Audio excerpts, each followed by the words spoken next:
Hello, welcome to Clash of the Rams, the sports talk show. I'm your host, Jeremy Hayes, and along with me we have Mike McMahon and Ryan Chevy Chevalier. Hope I didn't break the Kaepernicking trademark.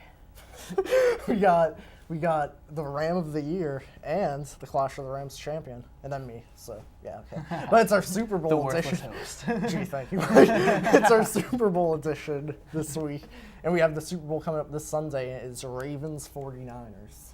So guys, between the two teams, who do you think has had the better season like so far? The road so far, who's done the best? Mike? When you look at the 49ers, I think you have to kind of split their season up in two because they made the quarterback change. They went from Alex Smith to Colin Kaepernick, and that kind of has made a difference in their season so far. Whereas when you look at the Ravens, they've had a couple, bad games, but their defense has played well in the playoffs at least, and Joe Flacco's been on. So when Joe Flacco's been on, they've had a more consistent season. Mm-hmm. And you said Joe Flacco's been on, and I think the 49ers had a better season overall because I felt their defense was more consistent. Their offense, it really got hot near the end. But the Ravens are an interesting team where they'll play teams that are not as good as them, and then they'll lose. And then they'll play teams that are good like the Patriots, and they'll be competitive with them. So they're kind of that team that, doesn't give its all like every down. And, 49ers, I believe, were just a better team because they had the better record, and their defense was great all season. They never let down, broke down. It was a great team. Interesting point that you made about the Ravens. I kind of compare them to Giants teams of the past, yes. Where they looked really good at some points, but they also, they had a tendency, to like lose to like the Redskins when the Redskins weren't that good, and play really bad games against teams that they should beat. The Ravens are a lot like that. But when you look at the Ravens in the playoffs, their defense has been really good, and Flacco's been outstanding. And you kind of go back to when they first played the Patriots and that really good game that Flacco had. And you kind of saw the first glimpse of it, whereas this team, if Flacco played well and they were able to run the ball and the defense held, they were going to be a really good team to compete with. And so that was the first sample, and they showed it all through the playoffs. Yeah, I gotta be honest, what you said is key. Flacco has had unbelievable statistics. He's been unbelievable. But at the same time, if something happens with the 49ers, if they break down their running game and they have to rely on Flacco, that's where it becomes a little nerve-wracking. But going back to as far as this whole season, I think it's got to be the 49ers. The regular season was overall better. But it seems like we're getting this every year with the Giants, you said, where we're getting the best team and then a wild card team, but that's doing the best in the playoffs. Yeah. So, I guess that makes it for a good game every year. Super Bowl's proven that in the past. I will say that the Ravens, I don't think, have faced a defense quite like the 49ers in the playoffs so far. They started with the Colts, who are not a good defense, and then they went on to the Broncos, not a good defense. We saw the safeties looked like an 8-year-old trying to catch a fly ball. And then, the Patriots have struggled with the defense, too. The 49ers are not going to struggle on defense. They're going to have a good game plan on defense, so Flacco's really going to have to be on his game. I think he has it in him. He's been talking in big game for how many years now? Multiple. Yeah. Kind of like Eli Manning did. It's his time to show up, and I think he's ready to. All right.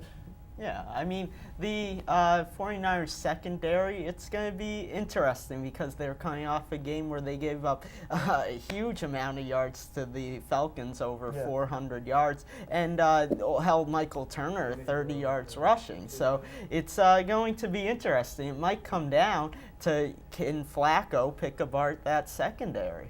Yeah, it's interesting, too, because the 49ers, we're talking about the 49ers defense, they're ranked fourth in everything, in rushing and passing. They're not a scrub, but it seems like there's been almost people are finding gaps in the defense. That might come back to haunt them in the Super Bowl, but we'll see. The one thing that the Ravens have, the Ravens are they're a very physical offensive team. Ray Rice pounds the ball, and then their wide receivers, Anquan Boldin, is basically a glorified tight end.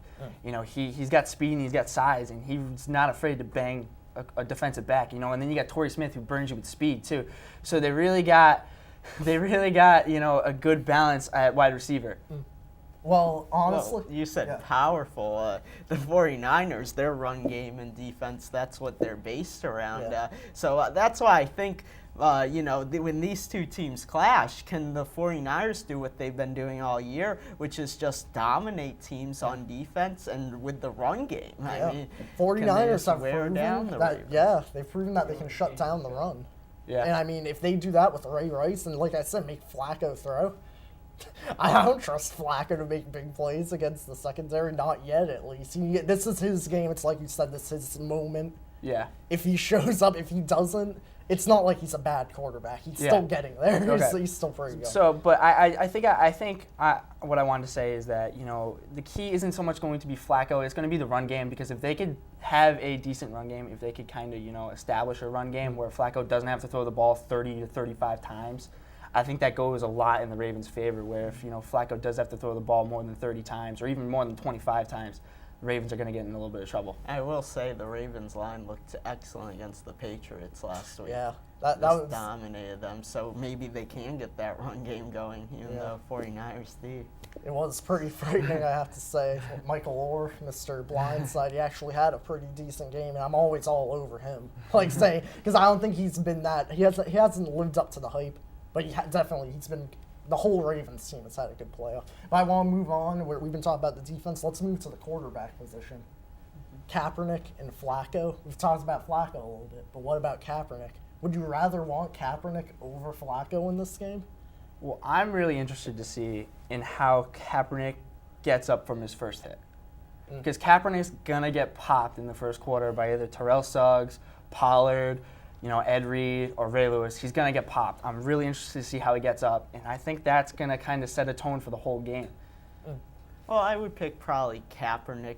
He's been a rising star, been playing great lately. The one thing that I will say, last week against the Falcons, he had only 18 rushing yards, if I remember right. And that was in the pistol, and he's been picking apart defenses with that play. And he was still very effective, had a touchdown, and played pretty flawless. So as long as he doesn't turn the ball over with their run game, I think Kaepernick is a pretty good bet. Honestly, what Ryan just said, I'm kind of like going a little away from that, but kind of the same thing. Where the pistol, I hate the pistol. I think it's going to go away in a couple of years, just like the Wildcat and all of those wacky offenses. But the pistol in the Falcons game, 18 yards, you said? 18 yards rushing? Yeah, if I remember right. The kid has an arm. He's a pretty good quarterback, and if he doesn't have to run, he can still win the game for them, I think. It's the idea that he started, 9 games so far? That's what gets you nervous about him starting in the Super Bowl, that you wouldn't really want him over Flacco. You know what I mean? Yeah, he's never really played on this stage against the type of defense that he's going to face, a type of defense that's going to hit you in the mouth, and then, kind of say a couple, dirty, kind of intimidate you and tell you to stay on the ground after they hit you, too. The Ravens are known for kind of, a little bit dirty playing defense. I think they're not going to shy away from. But that's what I mean. Compare another rusher, Robert Griffin III, to Kaepernick. RG3 in his playoff game, he got hit 5 times in the first quarter. Kaepernick gets hit every once in a while, but he slides. He knows what to do. He's a pretty smart quarterback. Yeah, I don't think he's faced quite the tenacious defense. I mean, they played the Seahawks, which is a really good defense, but I still don't think that they're quite like the tenacity of the Ravens. Yeah. And then just on our side, Flacco, I want him to get there because he actually deserves the Super Bowl if he wins it, but he has to, rise to the occasion and play great this Super Bowl, and I don't know if he can do it. He's been so, up and down through the years, and I'm not saying Kaepernick can do it either, but I'm just saying this guy, he has some great ability from throwing, passing, rushing. Flacco's been good the past couple years in the playoffs. Flacco's been getting. He wins games. But he does more than just win games. He's been really good in the playoffs the last couple years in his career, and it's really impressive. And you say he has to play really outstanding. He has to not screw up, is what he has to do, I think. I don't think that's the quarterback you want, though. I think that's defeating the purpose. I don't want a quarterback where I'm going to say, oh, as long as he doesn't screw up. I want a guy like Tom Brady, Peyton Manning, where I'm like, okay, we can count on him to win. I think Kaepernick might, because I like a couple weeks ago, I hated Kaepernick. And I'm starting to believe in him that he can get the job done. The one thing I will say about Kaepernick is, if you remember in the Green Bay game, I think his first pass got intercepted. Yes. Was it for a touchdown? Was it a pick six? I believe it was. And then he came back and he lit up the Packers after that. Yeah. So, it does show that he does have a little resilience, which is a good thing for the 49ers. But, I think Flacco, I kind of compare him to like Eli Manning.